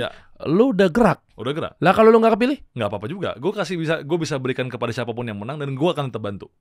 Ini soal prinsip. Gitu. Memang kayaknya yang begini-begini yang dicari-cari umumnya begitu. Enggak, tapi serius. Ini sorry gue potong ya. Ini teman-teman kita konkret aja lah. Ini kalau udah urusannya tentang membuka lapangan pekerjaan, meskipun tadi lu udah bilang bukan perusahaannya yang lu mau buka gitu ya, untuk nge-hire orang kan nggak nampung juga gitu. Lu mau nampung berapa puluh juta, 70 pengangguran, 70 juta orang kan nggak mungkin juga. Semangatnya, programnya, idenya, gagasannya, kalau udah urusan buka lapangan pekerjaan, udah urusan tentang dibantu akses, itu terus terang aja nih. Ini gue jujur aja nih. Memang stance gue di situ. Nah artinya, kalau cuma sekedar janji, program, kampanye, dan lain sebagainya, menurut gue itu bullshit lah. Nah gue pengen, makanya tadi lu udah mention di depan, gue pengen simulasi kerjaan. Iya, betul. Kepilih nggak kepilih, itu udah urusan Allah Subhanahu Wa Taala buat muslim nih. Betul. Jadi udah lu mau gerak minggu depan ini? Yes, betul. Berarti secara nggak langsung, kalau ngomongin alumni, buat mereka yang senior lu tapi udah mapan hidupnya, yang tadinya mungkin pengen ada rasa pengen ngebantu adik-adiknya, udah nggak perlu repot karena ada lu. Ini ceritanya misalnya lu ada ketua umum ya. Yang adik-adik di bawah yang masih nganggur, otomatis juga kan nggak perlu akhirnya ngemis-ngemis ke abang-abangnya, karena abang-abangnya tersebut simpelnya mungkin cukup dengan milih lu udah sama aja berkontribusi ngebantuin adik-adiknya juga. Karena biar lu yang gerak sama tim kecil lu ini. Jadi ya bukan gua lah, tapi organisasi lah ya. Kalau gua sih berlebihan, tapi bisa dipikirin juga tuh berarti teman. Iya, gua rasa alumni UI menjadi satu komunitas yang besar yang bisa yang enable untuk melakukan itu gitu. Jadi itu program gue yang pertama terkait memberikan akses lapangan kerja ataupun magang kepada alumni muda ataupun mahasiswa. Hire UI First. Oke juga. Itu gerakan yang kita pengen buat untuk mengingatkan abang-abang kita, kira-kira gitu, bang bantu dulu adik-adik lo, kira-kira gitu. Ya. Jadi itu yang kita pengen, dan gue rasa nanti insya Allah Bang Dery biar waktu yang membuktikan. Siap. Ya kan, karena ini kan cuma ngomong doang nih. Nanti biar buktinya aja langsung nanti insya Allah di minggu depan kita akan luncurkan. Nah, sama yang kedua Mas Dery. Masih dalam konteks yang sama, tapi kita bicara career development. Ini menarik. Jadi gue nanya sama beberapa alumni yang kan, kalau gue tuh dibilang alumni tengah nggak juga, masih dibilang alumni muda lah gue kurang lebih ya, 2010 tuh, angkatan 2010. Tapi secara karir tuh udah masuk ke mid level beberapa orang generasi gue lah ya. Gue tanya, lo butuhnya apa ya kira-kira kalau misalnya di alumni UI? Jawabannya adalah akses. Gitu ya. Nah, ini udah pernah gue lakukan juga Mas Dery. Jadi dalam kampanye kemarin alhamdulillah gue itu kemarin ngundang Mas Pandu Syahrir untuk sharing-sharing lah ya di sebagai tokoh muda, inspiratif dan lain-lain. Apalagi juga sekarang menjadi tokoh publik kan, karena Danantara top lah. Gue undang, tapi gue bilang sama teman-teman semua, esensi pertemuan ini bukan Mas Pandunya loh. Tapi nah, waktu acara gue buatnya bukan macam seminar Mas Dery. Terus gue buatnya per kelompok. 10 orang kayak gitu. Gue buatnya bulet-bulet. Gue bilang sama teman-teman semua, lu datang ke sini minimal gue minta lu minimal bawa 9 kenalan baru. Jadi menurut gue matchmaking itu gini loh. Iya dong, nyambung ke sini dong. Yes. Ini lu percaya nih ya datanya. Kalau gue sih percaya nih. Ini banget. Om Helmi Yahya nih. 70% kesuksesan seseorang ditentukan oleh networking. Banget. Ini duniawinya ya. Semua udah pasti rencana Allah gitu ya. Tapi maksudnya ikhtiarnya kayak begini nih. Dengan lu punya network yang kuat ya. Jadi maksud gue adalah, makanya setiap kali gue kampanye Mas Dery, di acara-acara gue selalu wajibkan biasa pakai label nama. Nama, tulis nama gue Dana FEB 10. Dan misalnya pas ketemu aja, saya ada dialog dengan gue gitu ya, gue akan minta yang kenalan bukan gue doang dulu. Gue akan nanya bisa sama tim gue, ini orang yang datang ke sini udah saling kenal atau belum. Kalau udah saling kenal, oh ya udah. Kalau belum saling kenal, yang gue minta pertama adalah yuk semuanya perkenalan dulu. Kenapa? Karena kalau nggak dipaksa Mas Dery, orang nggak akan kenalan. Mas Dery pernah datang reuni nggak? Iya pernah lah. Pernah ya. Karena reuni akbar ya, jangan reuni angkatan reuni akbar maksudnya gede-gedean atau acara gede-gede banget ya. Mas Dery ketemunya, Mas Dery ada kenalan sama orang baru tuh atau cuma ngobrol sama teman-temannya doang kira-kira? Ya memang secara fitrah manusia sih pasti yang ngobrolnya sama kita aja. Kira-kira gitu kan. Jadi maksud gue adalah ya kita harus akui lah. Iya, jadi maksud gue tuh gue melihatnya gini loh, banyak juga hal-hal kan gini. Gue udah pengurus 2 periode. Oke. Udah 6 tahun gue di Iluni UI gitu ya. Sebagai ketua milenial dan business center. Jadi bukan UI. Ketua umum. Bukan ketua umum. Salah satu ketua center di Iluni UI. Oke. Nah, gue melihatnya masih banyak juga hal-hal yang kita bisa lakukan, kira-kira gitu loh. Nah, makanya prinsip gue adalah bagaimana kita bisa membuat hal-hal yang sederhana tapi bermakna. Lo nggak usah bicara yang terlalu ngejelimet, nggak usah terlalu bicara yang ketinggian. Cari dulu. Nah, tadi contohnya gitu loh Mas Dery, maksud gue. Gue membuat satu acara talk show tapi bukan sekedar talk show gitu mas gue. Jadi sejam pertama networking, gue buatin dulu kelompok-kelompoknya gitu. Dan gue kemarin sambil ngetes juga soalnya gimana pengaturannya segala macam. Oh belum sempurna, tapi gue akan lakukan lagi tuh. Jadi gue akan lakukan terus kayak gitu dengan tujuan apa? Orang biar kenalan. Orang biar tukeran nomor kontak. Abang, siapa tahu lo ada urusan di situ, ya kan? Yang abang kenal sama adenya tuh ada apa bisa ngadu sama abang sama mbaknya, kira-kira gitu. Jadi gue atur. Yang tuh misalnya yang senior nih, abang duduk sini ya, satu kita bagi-bagi. Jadi gitu loh Mas Dery. Banyak kegiatan-kegiatan yang menurut gue sederhana. Ini gue feedback dikit ya. Boleh. Jadi jujur teman-teman semua, kalau udah ngikutin kasih solusi, ini insya Allah tahu lah. Gue tuh memang ya salah satunya lah, sebagian kecil lah palingnya lah punya gebrakan, bukan gebrakan tapi lebih kepada gue tuh pengen tuh anak-anak muda ini menyasar kepada, kalau gue sih ngomongnya nyebutnya customer behavior ya. Gue nyebutnya gitu, karena kalau lu ngeliat FVP gue tuh, gue lagi gaungkan juga tentang evolusi marketing 2.0, 3.0, 4.0 yang bukan lagi ngomongin product centris tapi customer centris. Jadi akan lebih mudah gitu jualannya ketika menyasar kepada psikologis manusia, dan manusia ngerasa bahwa oke, gue ngapain beli minuman ini? Yang gue pengen adalah manfaat apa yang gue dapat dari minuman ini. Nah, anyway apa maksudnya? Sampai-sampai gue tuh pengen anak-anak muda mau lu diamanahin sebagai ketua umum di organisasi manapun bentuknya, ini nggak cuma sekedar bikin event, glorifikasi, bikin talk show, dengerin ngantuk, pulang. Gue kesel banget. Nih gue pas banget ada momen ini nih. Tim gue tahu lu semuanya lah. Makanya sampai-sampai gue tuh kurang suka gitu ketika ngapain sini panggung gitu. Di bawah udah semuanya. Ataupun kalau panggung, kenapa sih nggak bikin kayak classroomnya Harvard Business School gitu loh. Tahu gak sih maksud gue yang kayak seret, gundukan gitu, terus di tengah gitu. Jadi kan yang ini bisa ngeliatin ke sini, ini bisa ngeliatin sini. Itu udah bertahun-tahun gue ngomongnya. Kalau lu ngikutin media gue udah lama lah. Gue datang ke conference ini, ngapain sih gitu, lu nonton ngantuk pulang. Gak ada gunanya juga gitu loh. Gak ada insight-nya juga yang lu bisa lu praktekin gitu. Gue pengennya kayak ya udah ayo ada kayak mingle session kayak, ngerti gak sih maksud gue? Nih gue gak janjian ya, ada kayak begini-begini, gue juga baru tahu dia punya program gitu. Karena gue penganut customer behavior, dateng sebelah lu ngomong gitu loh. Karena networking, aduh yang mahal di situ ya. Jadi gue selalu bilang, kalau kita buat program tuh selalu yang gue tanya tuh maknanya apa. Kalau cuma sekedar buat program gak ada tujuannya buat apa. Kira-kira gitu loh. Kita gak usah duplikasi dan lain-lain. Tapi makanya gue selalu kejar yang sederhana-sederhana aja. Minggu kemarin misalnya Mas Dery, gue buat lagi mentoring LPDP langsung. Itu sama, sifatnya sama, mentoring per satu kelompok 10 orang. Dan itu kita langsung habis acara kita buatin grup. Kita buatin grup untuk dia mentoring. Karena target gue udah bilang, target gue ini bukan acaranya, target gue tuh orang-orang sampai jadi kalau bisa, gue bilang gitu kan. Jadi di mentoring tuh sampai dia keterima LPDP-nya gitu, maksud gue gitu loh. Jadi story-nya yang kita mau bangun. Jadi maksud gue tuh yang kita kejar tuh maknanya, manfaatnya gitu loh maksud gue. Jadi itu jadi yang menjadi indikator utama nanti insya Allah kalau memang gue dan teman-teman gue nanti yang terpilih gitu ya. Manfaat yang akan menjadi indikator pertama. Kalau misalnya contoh teknisnya gini, kita kan Iluni UI. Ada Iluni fakultas. Kalau ada Iluni fakultas yang udah buat acara yang sama, gue gak akan buat lagi acara yang sama. Ngapain? Kita tempel aja udah, kita support di situ. Embed aja mas gue. Ngapain dengan egonya dibuat acara 2 kali? Buat apa? Tapi kalau bisa berarti dieskalasi juga. Eskalasi. Dengan yang udah ada, apa yang kurang nih? Isi. Wah cakep. Jadi mas gue kolaborasi itu penting. Empowering faculty itu yang akan gue kejar juga. Karena gue tuh tipe orang yang apa ya, paling males gitu loh Mas Dery, adanya 2 kali duplikasi. Yang udah ada dibuat lagi, kira-kira tuh kayak aduh kalau bisa nggak usah lah, kira-kira gitu ya. Sebisa mungkin lah gue akan berusaha untuk itu gitu loh. Nah itulah kurang lebih Mas Dery yang gue kejar gitu ya. Ya gue feedback lagi nih, ini cakep juga nih. Tadinya nih bro, gue terkenal lumayan kritis ya kayak begini-begini. Gue nggak takut sama siapapun lah, hanya Allah Subhanahu Wa Taala yang gue takutin. Apa coba? udah narasumber udah duduk di sini ya mungkin ada yang happy tapi alhamdulillah mayoritas happy ya. Ada juga yang mungkin baper gitu ya karena gue setajam itu sih ya. Tadinya kalau lu jawabnya hanya sebatas formalitas semata itu gue kejar. Lu mau jadi ketua umum Ikatan Alumni Universitas Indonesia, ujung-ujungnya batu loncatan buat lu jadi menteri kan.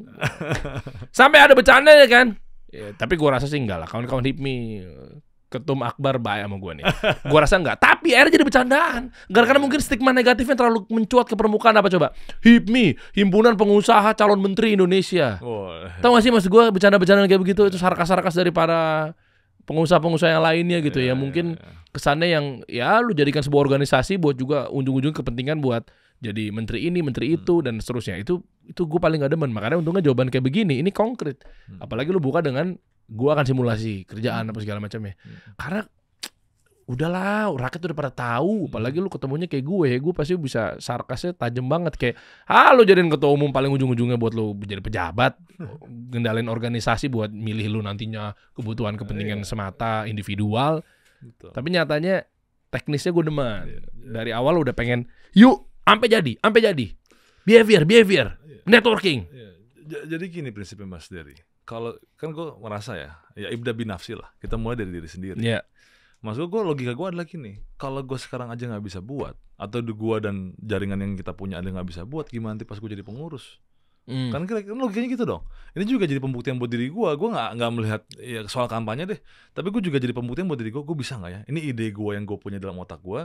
Bisa gue implementasikan gak sih kira-kira? Oh bisa nih, alhamdulillah. Kira-kira gitu kan. Itu tujuan gue. Kira-kira gitu. Status yang ada gunanya mungkin.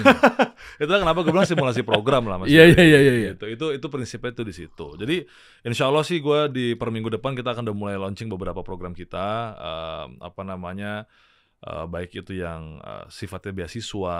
Tapi besoknya agak unik sih. Sebenarnya kita mudah-mudahan kita punya aksesnya, kita punya kapabilitasnya. Tapi apakah dibolehkan pada saat kampanye? Gue nggak tahu nih. Gue harus konsultasi sama panitia. Karena sifatnya ada pemberian subsidi gitu kan atau hadiah gitu ya. Gue nggak tahu tuh boleh apa nggak. Tapi gue tadi mau gue launching juga. Gitu. Boleh lah, masa nggak boleh? Takutnya dianggap bahwa kayak semacam gue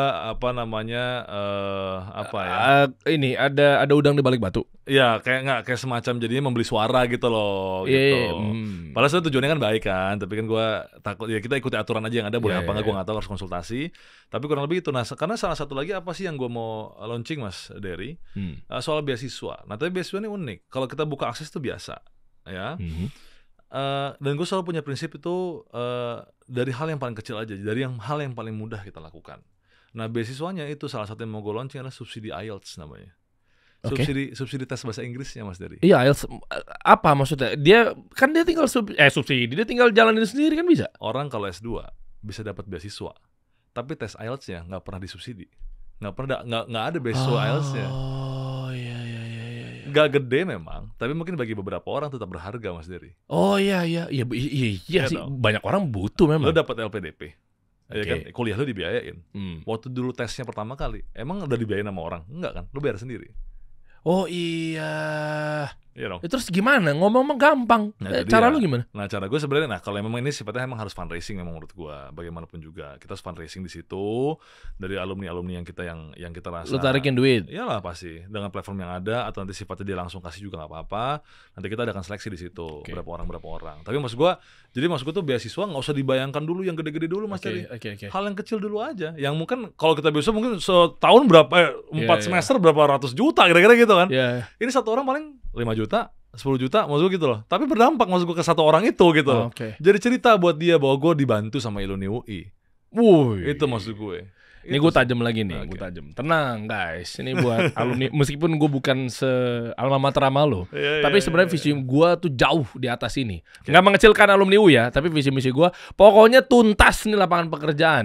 Kemiskinan tuntas, udah itu aja. Makanya media gue tuh, lo jangan pandang bahwa ini media cuma media ya udah media gitu. Tapi upaya gue dengan anak yang kecil ini, anak muda ini, gue pengen ini benar-benar Indonesia ini benar-benar tumbuh lah, nggak ada lagi kemiskinan. Apa itu? Nih gue teknis lagi nih. Pokoknya duduk di sini lu kenanya sama gue lah, karena kita praktisi juga soalnya. Kita ada mekanik lah di sini bro. Ini gue teknis nih, gue tajam setajam-tajamnya. Terserah lu suka apa nggak suka, bodo amat, nggak peduli gue. Oke. Semua orang bisa ngomong program, janji-janji. Ini mungkin nggak segede politik pemilihan presiden ya. Oke, tapi maksud gue ini oke lah, hitungan janji juga lah ya. Lu ngambil suara-suara alumni bro, ya kan? Buat milih lu apa sih program-program? Alah kentut lah, semua juga bisa ngomong begitu. Ujung-ujungnya juga dilupain lu tuh suara-suara. Ya dong. Ya, nah, maksud gue ini buat oknum lah ya. Tapi maksud gue adalah, lu punya privilege sama menteri. Gue coba mau benturin nih bro. Apa benturinnya? Program lu yang pertama, lu gunain nggak menteri itu menjadi tameng dan bemper? Nanti lu jawab satu persatu nih. Kalau ternyata itu bisa digunain dan lu berhasil, gue tutup mata. Gue percaya, gue alumni UI, gue dukung deh. Oke? Clear dulu nih. Karena kalau lu nggak gunain, apa bedanya mau oknum-oknum luaran sana? Sebenarnya ada pertanyaannya 4, 3 plus 1 nih. Kan 3 tadi kan program lu 3 kan? Ntar ada pertanyaan yang untuk menutup sebagai kesimpulan nih ke semuanya sebenarnya. Yang pertama tuh. Yang kedua tadi apa? Tadi gue lapangan pekerjaan, pendidikan keberlanjutan, development apa? Kewirausahaan. Yang nge-develop itu ya? Kewirausahaan pasti. Oke. Bisa nggak disandingkan dengan privilege yang lainnya juga, dengan lu selama ada di menjadi staf sus ini, lu gunain juga apa enggak? Sebenarnya mirip-mirip yang 3 ini sebenarnya. Yang keempat tadi beasiswa, ya kan, IELTS dan lain sebagainya. Dengan lu lagi-lagi menjadi staf sus dan menteri bahlil, berarti kan networkingnya rela nggak mereka ngeluarin duit ketika lu fundraising ke orang-orang kaya itu di luar sana? Kan janji mah tinggal janji, gue juga bisa. Kalau gue jadi ketua ikatan alumni UI, gue akan jadiin UI nanti kampusnya dari Depok sampai Bogor. Ngayal-ngayal begitu juga bisa. Kalau gue kepilih, lu akan gue kasih gaji UMR semuanya para alumni, nggak usah kerja. Kan juga bisa. Kayak warga Jepang, ya kan udah dapat 7 juta, 8 juta dari pemerintahan ya, meskipun dia nganggur.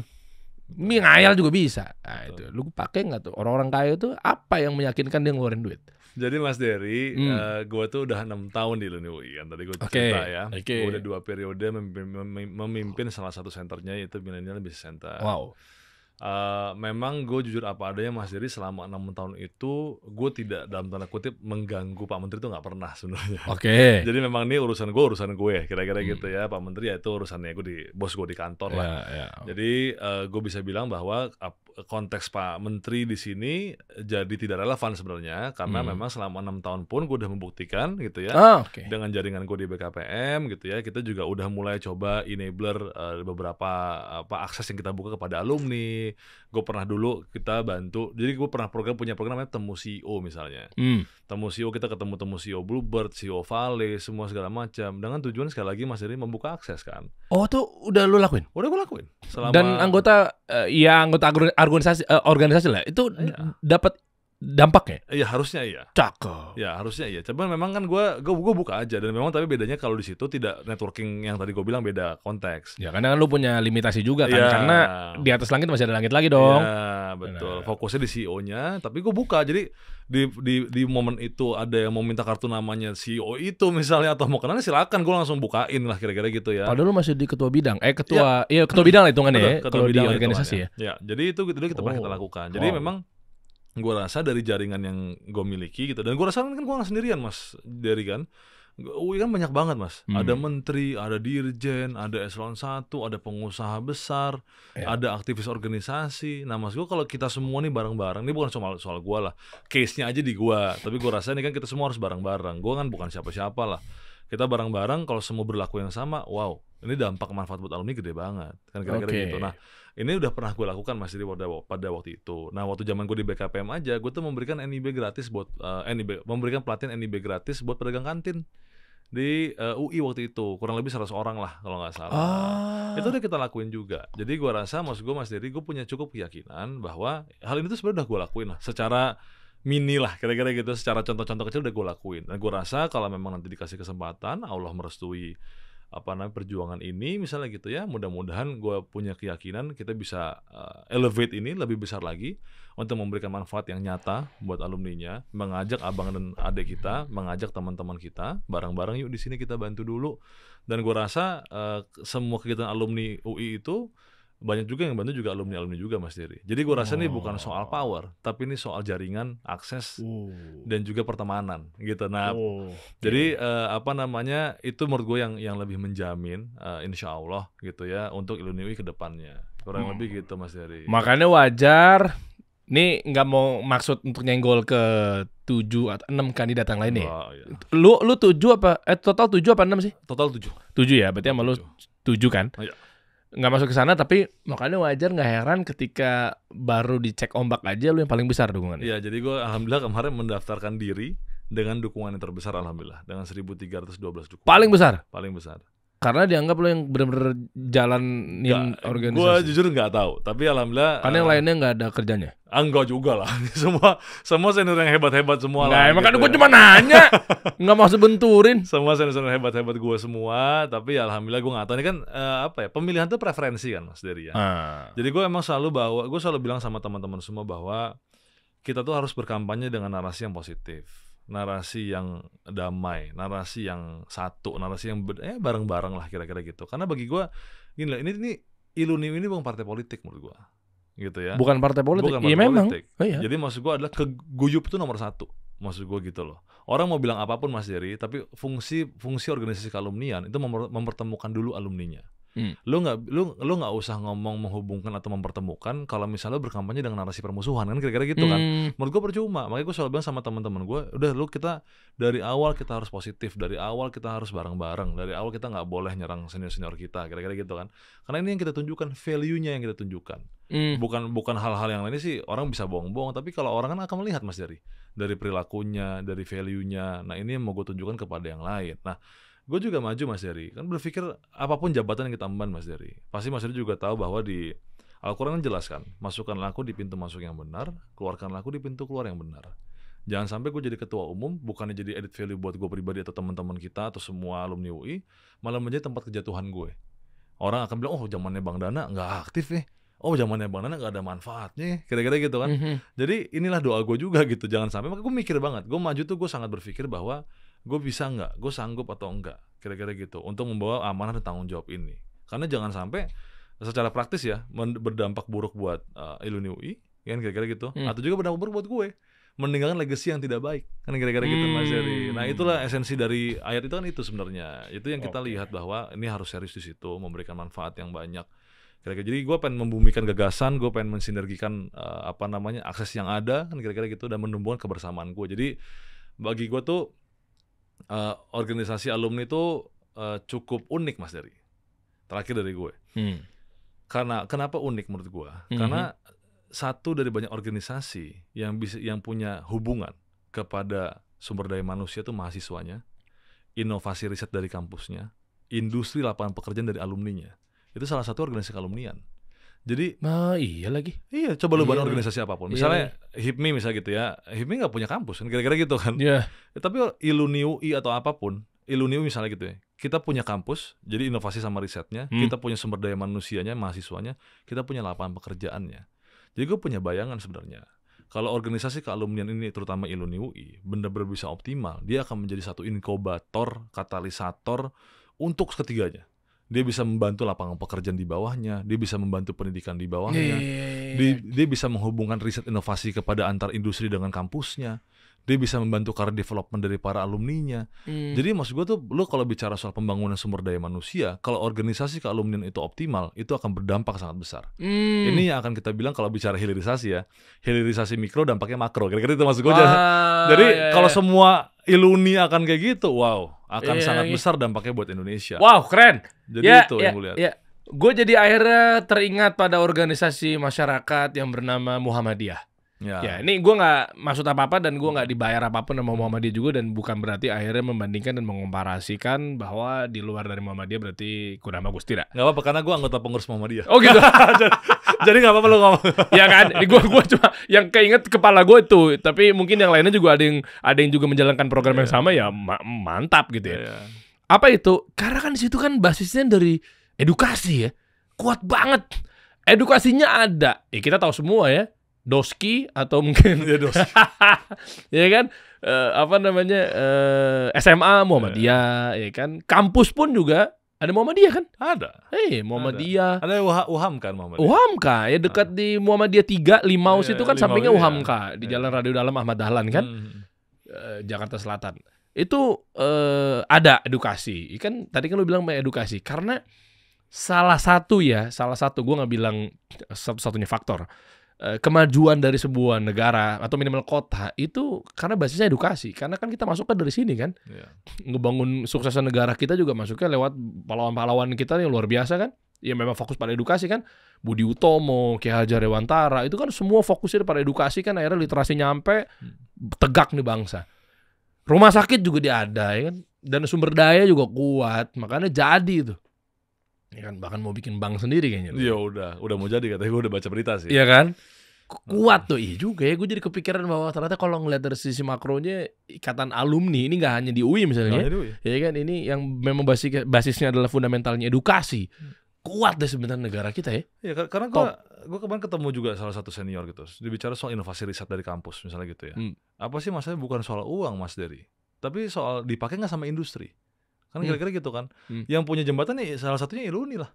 Ya kita yang hubungan alumni kita di mana-mana ya, tolong dihubungkan dong kan kira-kira gitu kan. Sederhana gitu. Terus balik lagi ke networking, balik ke akses. Itu aksesnya yang kita buka gitu. Jadi dan kompetensi juga ya kalau UI kan maksudnya kan ya kita tahu lah ya, maksudnya negeri UI siapa yang nggak pengen masuk negeri yang pusatnya lah kan Indonesia kita ngomongnya ya. Negara gitu loh. Jadi insya Allah iya, kita tahu lah. Ya, buktinya kalau nggak gue nggak keterima dong di UI atau minimal gue jadi anggota lu kali ya. Tapi karena gue tidak pintar-pintar amat mungkin. Pasti. Maupun kita nggak akan stop di situ Mas Dery. Program pasti banyak banget kan. Lu bicara soal woman empowerment, lu bicara soal mental health, ya kan. Lu bicara juga soal lingkungan, lu bicara juga soal policy recommendation atau policy brief. Dan terakhir teman-teman Mas Dery yang gue sangat tersentuh, gue kemarin ketemu teman-teman disabilitas. Itu keren-keren banget. Mereka teman-teman disabilitas yang gue temu angkatan muda. Udah ada yang di UI? Di UI. Itu maaf, disabilitasnya pas lagi ngampus atau setelah? Enggak. Maksudnya dari awal. Mungkin kecelakaan. Oh, dari awal? Iya, gue nggak tahu kalau dari awal. Maksudnya pas. Memang apa contohnya misalnya? Ya dia teman-teman yang tunanetra misalnya gitu ya. Gue udah ketemu 2-3 orang dan mereka orang-orang hebat Mas. Di satu kerja jadi konsultan segala macam. Alumni UI. Nice. Alumni UI. Jadi bagi gue juga wow, ini ya bagi gue sama kan kayak tadi gue bicara di BKPM ya. Kita bagaimana afirmatif harus kita rangkul daerah-daerah terluar, harus tumbuh lebih tinggi, UMKM kita kasih keistimewaan agar mereka bisa tumbuh lebih cepat. Sama menurut gue teman-teman kita yang mohon maaf ya punya kekurangan dan lain-lain ya kita juga bantu mereka. Kan kira-kira gitu ya, apa yang kita bantu segala macam. Gue juga nanya kemarin, apa sih yang lo butuhkan segala macam ya gitu ya. Ini tapi mereka lebih kepada meminta ya haknya mereka, terutama juga dalam tadi baik lagi lapangan pekerjaan. Oke. Kira-kira gitu. Mantap. Terakhir ya mungkin ya di ujung obrolan, paling banyak datanya dari alumni UI itu profesinya bukan ya apa profesi atau mungkin apa? Tetap karyawan swasta. Karyawan swasta. Tetap karyawan swasta. Karyawan swasta. Tetap ya. karyawan swasta. Paling gede berarti gua nggak tahu pengemukan program lu ada di sana, makanya dari tadi kan hire Weaver sama segala macamnya ke situ ya. Yang UMKM juga ada? UMKM ada. Jadi pasti ada yang merintis usaha dong. Pastilah. Kalau nggak percuma gue kerja di BKPM 5 tahun kan. Iya. Karena semua kita udah bayang. Pertama kita akan buka akses permodalannya. Ya itu aja kita bicarakan core. Yang kedua adalah venture capital. Karena menurut gue nggak semua juga orang ngerti apa sih yang dicari sama VC, apa sih yang dicari sama angel investor, kira-kira gitu ya. Dan ini udah pernah kita lakuin dulu waktu zaman gue di BKPM. Kedua, perizinan kita bantu juga. Jadi gue dulu ada namanya klinik usaha gue buat. Nah klinik usaha itu zaman itu adalah bukan kayak, jadi sebenarnya gini, kegiatan gue uniknya adalah klinik usaha itu sibuknya itu sebelum acara Mas Dery. Jadi pada ini kita bukan nih perizinan misal gitu ya dari BKPM misal OSS gitu ya. Apa sih masalah lu? Orang register dulu seminggu sebelum misalnya. Oh masalahnya gue A B C D F G diselesainnya sebelum acara. Jadi pas acara mulai sebenarnya gue udah selesai, ngerti nggak maksud gue? Jadi workshop 1 hari selesai. Jadi gue selalu punya prinsip kalau untuk workshop itu 1 hari jadi, gitu. Prosesnya kita urus seminggu sebelum. Kira-kira gitu. Jadi nggak berlarut mundur. Jadi pas ketika Mas Dery datang sebagai peserta, gimana Pak aduan saya? Oh aduan Mas Dery ternyata ini loh segala macam, tapi nih udah selesai. Kira-kira gitu lah maksud gua. Tingkat kepuasannya oke dong berarti. Alhamdulillah. Jadi tapi memang repotnya di pre kegiatannya gitu. Nah itu udah gue lakuin juga. Jadi sama prinsipnya sama BKPM, gue pengen buka akses permodalannya, gue pengen buka akses perizinannya, baik juga LKPP-nya. Orang nggak ngerti juga soal LKPP kan kira-kira gitu ya. Sama kita buat juga networking sektoral. gitu loh. Artinya pengusaha-pengusaha yang di sektor migas boleh, sektor teknologi keuangan juga boleh, kita buka kira-kira gitu. Tapi dalam bayangan gue nanti harus ada admin yang kerja dengan dedicated di dalamnya gitu loh. Karena kalau cuma sekedar grup WA gitu ya silent reader semua, Mas Dery. Cuma kalau ada admin profesionalnya, dia akan bilang, Mbak kalau ada apa-apa bisa hubungi saya. Kan kira-kira gitu kan, bisa hubungi saya. Nanti kalau mau kenal siapa-siapa bisa tanya saya juga. Kira-kira gitu lah. Nah, itu guna adminnya gitu, Mas Dery. Guys, clear ya. Tuh, jadi nggak semuanya atau mungkin jangan dipukul rata. Staf khusus itu katanya buang-buang anggaran doang. Ada kerjanya, tapi ini semaksimal mungkin gue udah ngegali lah. Lu bisa nilai sendiri. Karena biasanya audiens gue kan yang tahu lah. Insya Allah kapasitas di Media Kasih Solusi ini nanyanya ada akurasi tepatnya lah. Ya teman-teman bisa menilai sendiri. Makanya kita juga bisa ambil titik sekarang kan. Nah, soalnya biasanya teman-teman dan audiens gue tuh yang loyalis kita nih tahu narasumber yang jawabnya kosong apa sih mas? Tapi nggak ada. Insya Allah di sini mah oke semua. Tapi kan keukur ya.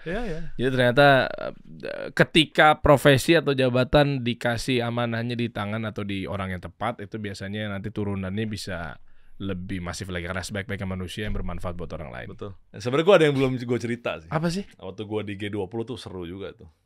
Wah, berarti harus ada part 2 nih. Biar ngerucut. G20 kenapa? Enggak, waktu kita sidang di G20 waktu itu tahun 2022 di Bali. Itu kita diperintah waktu itu sama pimpinan kan, harus lu jebolin 2 pasal waktu di Leaders Agreement. 1 soal kemitraan, 2 soal hilirisasi. Oh, itu bersidang tuh. Oh ya? Oh iya, dan ternyata gue baru sadar betul bahwa ternyata memang ya national interest tuh datang pertama untuk semua negara. Yang namanya hubungan multilateral tuh kedua. Pertama tetap kepentingan nasional masing-masing. Oh iya. Ada yang negara minta TKDN dihapus. Ada negara, macam-macam. Ada negara yang bilang saya nggak mau diatur kemitraannya dengan siapa. Jadi seru tuh Mas Dery. G20 ya sih. Kita ngebayang masih itu panas tuh di situ ya. Dan alhamdulillah pada waktu itu gua dan teman-teman kita menang banyak nggak? 2 yang jelas kalau dari gue ya, di sektor investasi 2 pasal itu masuk. Kemitraan itu masuk antara investor asing atau investor dengan pengusaha lokal. Jadi berlaku di semua negara. Kedua adalah soal hilirisasi. Masuk juga tuh ya? Masuk juga alhamdulillah. Jadi karena pada waktu itu kita disu di WTO. Jadi pada waktu itu kita disu? Iya, kita gara-gara larang ekspor nikel waktu itu. Kenapa jadi disomasi? Kita disu sama Eropa kan? Iya, landasan sunya tuh apa? Karena kita mengganggu rantai pasok global. Dibilang. Oh, I see. Dibilang kita mengganggu atau kita mendisrupt rantai pasok global. Terus sudah diklarifikasi? Sampai sekarang masih proses, tapi sampai sekarang kita aman-aman aja. Nah, pada waktu itu adalah strategi kita di forum multilateral lainnya harus masuk nih pasal hilirisasi. Bahwa setiap negara itu berhak untuk mengolah sumber daya alamnya masing-masing. Kira-kira gitu. Jadi kita mau coba adu gitu. Yang WTO sama G20 kita coba kita adu. Strategi itu gitu. Makanya pas kita keluarin jadi bahan kita juga untuk ngomong nih. G20 aja sepakat kok. Kita boleh setiap negara mengolah sumber daya alam kita masing-masing. Kira-kira gitu. Oh, diaduin begitu. Iya, jadi argumen kita. Karena udah disu atau dituntut, lo coba cari buangan. Iya, cari optics lah. Cari optics yang lain nih.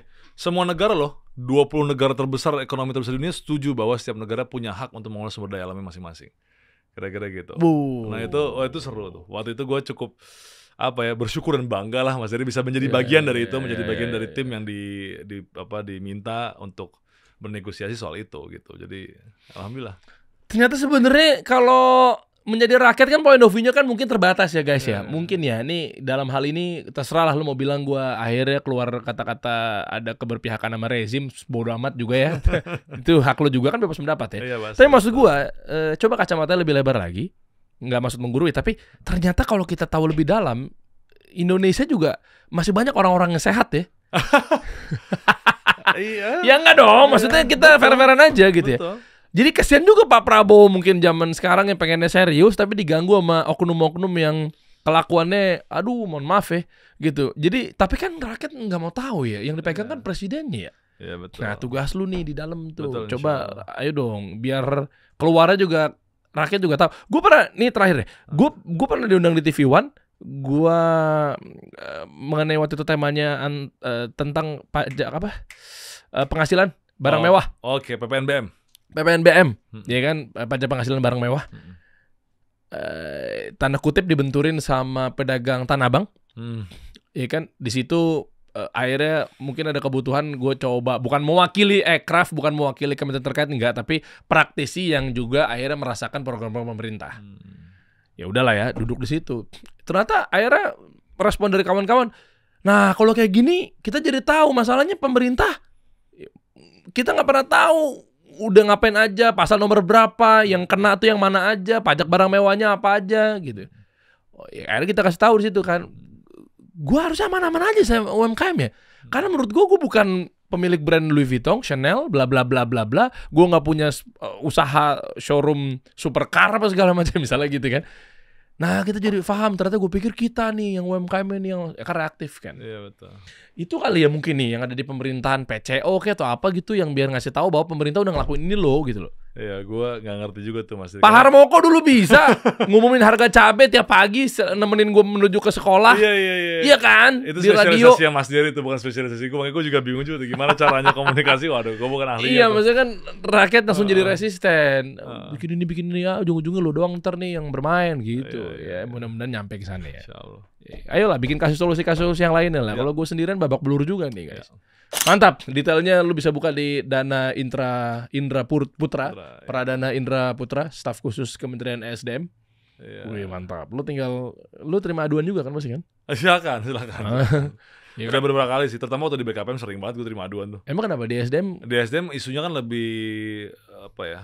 Makro yang nggak bisa langsung. Oh strategis ya Kementerian SDM ya misalnya katakanlah harga listrik naik, ya nggak bisa gue langsung selesai saat itu juga kan mas gue gitu kan. Okay. Tapi kalau yang UMKM dulu kan langsung bisa gue tindak lanjut apa dan lain-lain kan, ini kan nggak gampang ya. Tapi anyway kita mau hidup terus dengan natural resources ya.